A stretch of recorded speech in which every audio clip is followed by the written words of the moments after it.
Gordon flashed the bat signal to alert Batman to an ongoing robbery. While Batgirl herself is pursuing the robbers, Batman leaves to take care of the situation.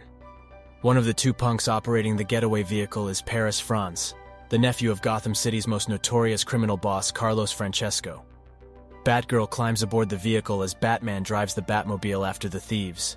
She detonates the back door, allowing some other crooks to shoot at Batman through it. When Paris fires at Batgirl, she tumbles off the van. The criminal is eventually apprehended by her and Batman, but Batman is angry with Batgirl for getting in the way and nearly hurting herself. Francesco meets with Paris and his companion. He is furious at his nephew over Batgirl's intervention, which led to the capture of 4 of Francesco's men and the recovery of $100,000. Paris must return the money immediately, or Francesco will have him assassinated. Paris goes to loot a warehouse with his thugs.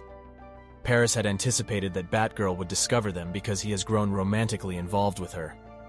She knees him in the groin before running into the vault as he showers her with knockout gas. Paris escapes along with the others.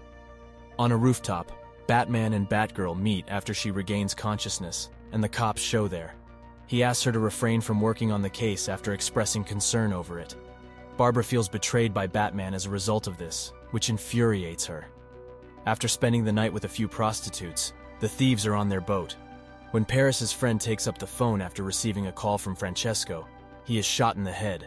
There are 4 shooters on a motorboat outside the boat. Paris and his accomplice set up the boat to explode as the hitmen board it, killing everyone as they make their getaway. Batgirl receives a video message from Paris directing her to hunt for him. She is watching it as Batman is with her. He warns her to stay away from the case because he thinks it's a trap. She disregards advice and proceeds to follow the clues, which leads her to another phone and a message from Paris. She is directed into an apartment, where she finds Francesco's body.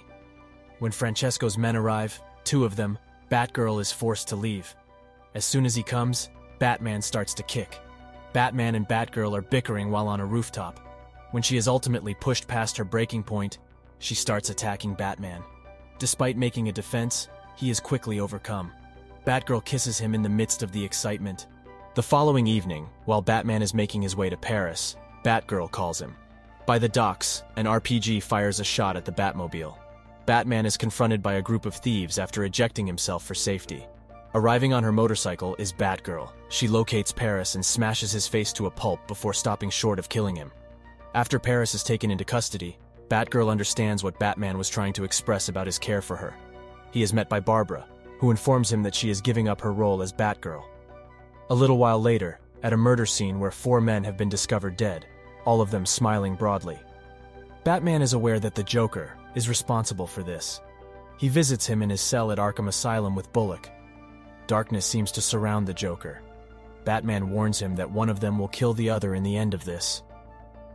The man continues to place cards without saying anything. Batman snatches his hand and notices the man's hand is covered in white powder. When he drags the man into the light, he realizes that he is not the Joker, but rather a ruse. The actual Joker is currently meeting with a different man to purchase an abandoned amusement park for nefarious purposes. Flashbacks of the Joker's earlier life are shown to us. He was a failing comic who was taking care of his wife Jeannie, who was expecting. He was looking for a method to support his expanding family because the 2 of them had been having financial difficulties for some time.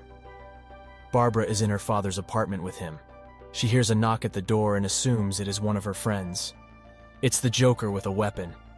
Gordon is standing in front of a coffee table when he shoots Barbara in the abdomen, sending her flying. Gordon is beaten by 2 of Joker's goons before being taken away.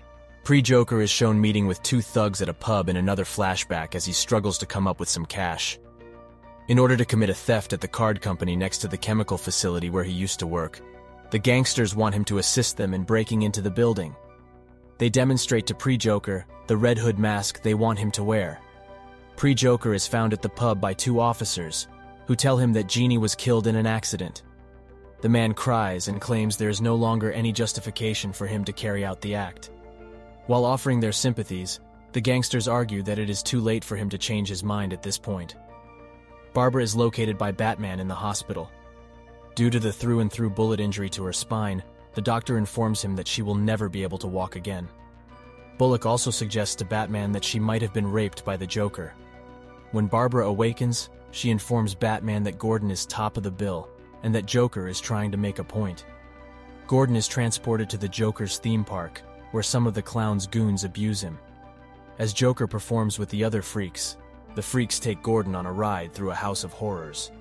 Joker forces Gordon to view images of Barbara, who is bloodied and naked, in an effort to make Gordon mad.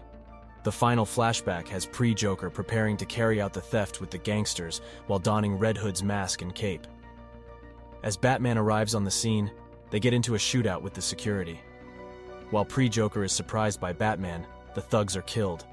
He stumbles while wearing his cape and lands in a chemical vat. He is swept into the river through a pipe. He notices his reflection in a puddle after stepping outside. His hair is green, his lips are crimson, and his skin is bleached white. Then his mind twists into madness, and he transforms into the Joker. Batman stumbles upon a clue that directs him to the theme park. He locates Gordon, who is still rational. Gordon instructs Batman to catch the Joker by the books, to prove that their method is effective as he heads to chase the criminal. Batman chases the Joker into the amusement park as he repels the freaks who are out to murder him. As one bad day drove Batman to become what he is today, Joker mocks Batman by declaring the world isn't worth fighting for, and that anyone may go insane on one bad day. They battle until Batman pushes Joker and himself out the window. When Joker attempts to shoot him, all that comes out of the gun is a click-bang-bang symbol. Batman promises to aid Joker and tells him he doesn't want them to murder each other. Initially astonished, the Joker declines and claims it is too late for him. He then launches into a joke about two men breaking out of a lunatic asylum. Following the punchline, the Joker and Batman begin to laugh together, until finally, only Batman can be heard. Barbara is spotted in a wheelchair during the closing credits. She enters her room and turns on the computer. The Oracle logo appears, signaling that she will soon start a new career.